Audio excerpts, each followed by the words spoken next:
last time, I finished the install of some Land Rover roof glass because light is good, and so is having vintage tour bus vibes.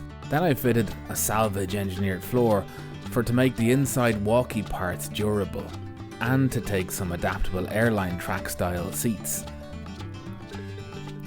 Now I'm excited to fit even more glass to the camper to kill the sardine can atmos when you absolutely positively have to be indoors. So I've decided to work from the roof down and start with a nice big skylight.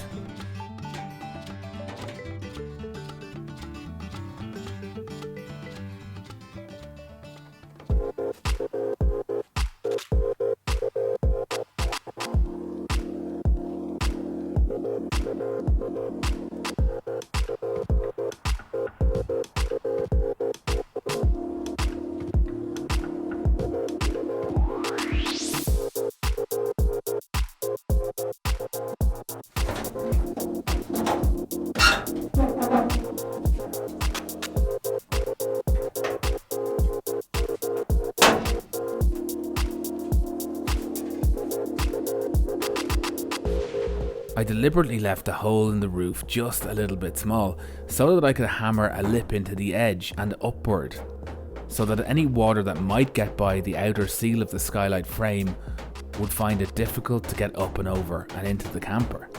Other than that little mod, I'm installing this skylight exactly as it was installed in the Sprinter minibus that I took it from. You won't see another skylight seal this way online, not one I could find anyway, and I checked, so keep watching.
One other little modification I made was to countersink the fastener holes in the skylight frame.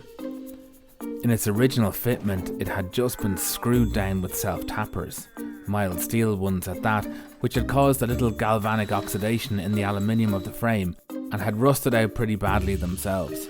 Rusted threads can slip, right? So I'm going with stainless nuts and bolts with a corrosion barrier in between. But I'm getting ahead of the job.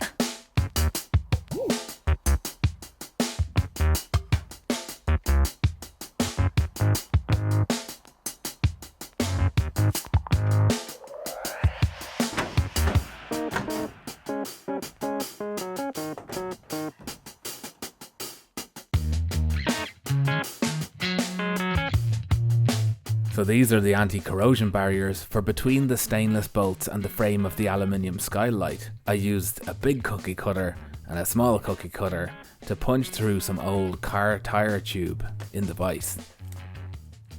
The seal I've used is a thick closed cell neoprene rubber.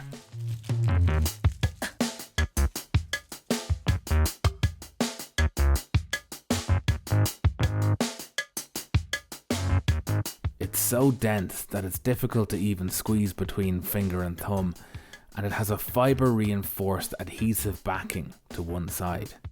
It's really nice to work with and reassuringly tough.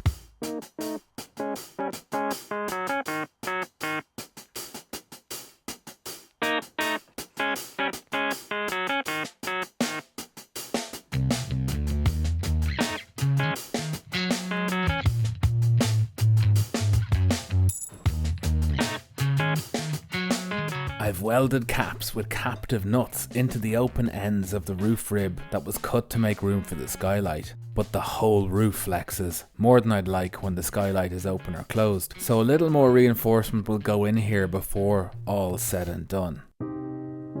And as if by magic, it rained just as I got the unit sealed in. It's rained a lot since too, and so far, not so much as a dribble has gotten inside.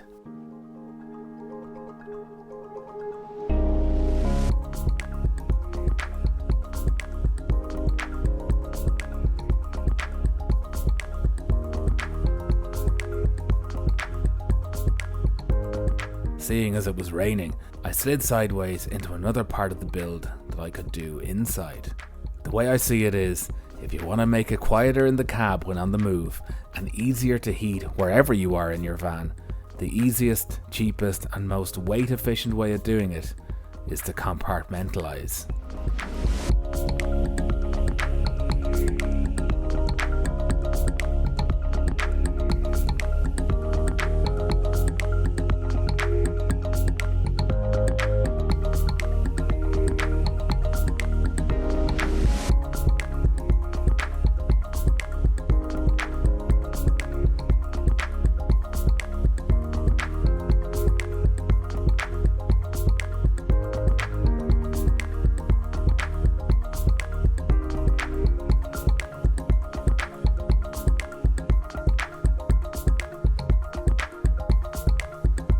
I got as far as a bulkhead frame when the weather looked better, so to prepare for imminent side glass, I turned the van for the first time in many months.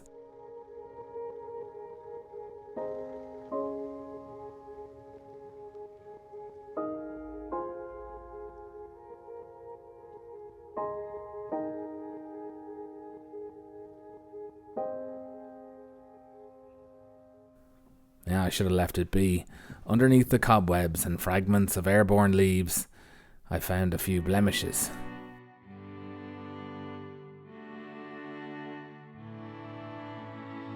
The way the paint has cracked here and in localized spots is a sure sign of contamination. I sprayed the van before Gar and Saya Delta noticed my miserly ways with panel wipe while working on the Esprit chassis. And they roared laughing when they saw the cloth I was using was barely dabbed with degreaser. That's a wet cloth. This is all on one side too, so I probably rubbed the contaminant around the place myself. The upshot, and it's a real pisser, is that this side of the van needs a lot of attention before it's ready for glassworks. And I waited as long as I could for a run of weather that'd make it possible, but it wasn't coming. So for now, I've got to concentrate on other things, like the bulkhead. Did I mention it's going to be a multi-purpose bulkhead? No? Well, read on, listener.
let's talk vapor barrier. It's been on my mind because of this sealant that was hampering good bulkhead fit. I will put a breathable barrier in, but only because I can get my hands on some offcuts of quality roofing membrane, and like a door card with a plastic barrier behind it, I want to be able to remove sections of the new wall cladding for wiring and maintenance. See, this van was actually a mobile office before I got it, so people were spending long periods of time in it, and the ply lining had been sealed to the walls. When I took the wood down 17 years later, the metal behind was perfect. No rust and no moisture, and in Ireland. Just goes to show that you don't have to get too fancy to protect the structure of your van.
So why the hinges? Bit of a confession to make here. See, when I took the original bulkhead down, I realised that the seats were actually capable of reclining. So I thought it'd be easy to articulate the bulkhead so you could have it both ways. And then I realised that I was missing a trick. The travel cot I had decided would have to do somewhere in the floor for my little boy could be built into a folding leaf of the bulkhead. And the bedding included would double nicely as heat and sound insulation. So what you're looking at is the bones of a bulkhead that's also beds for little people. I'll probably still have to put a curtain up for when the beds are in use, but it's all in the name of camping. And that's where I'm at. This all has to be fettled, finished, clad and painted. Then it's fixing that bogey paint outside and getting some windows in. Who knows? All going well, next episode I might be able to show you some very fancy hinges I'm going to use for a double bed for the big people. For now, I just want to thank my new patrons Nima S, Kieran Salmon, Matthew Weinel, Stephen, Mikkel Chodnicki, Essasil and Benefil the Doggo, RCP Mac, David C, Alexander McDonald, Mark Merriman, Rob Ratovsky, Andy Zimmerman, Tim Budgeon, Daniel Walter Scott, Cesare Kuleza, Minnie Winzig, Kim Bartlett Brown, Paul Bishop, Goran Carlson, Jim, Mike Bunce, Sammy Nyanga, Rob Delicato, Dr. Autoban, Raymond Pope, Connor Kehoe and Craig Leonard. And to all my patrons, thank you for keeping me going. That's all for now. Stay tuned for more, and until next time, stay stuck in.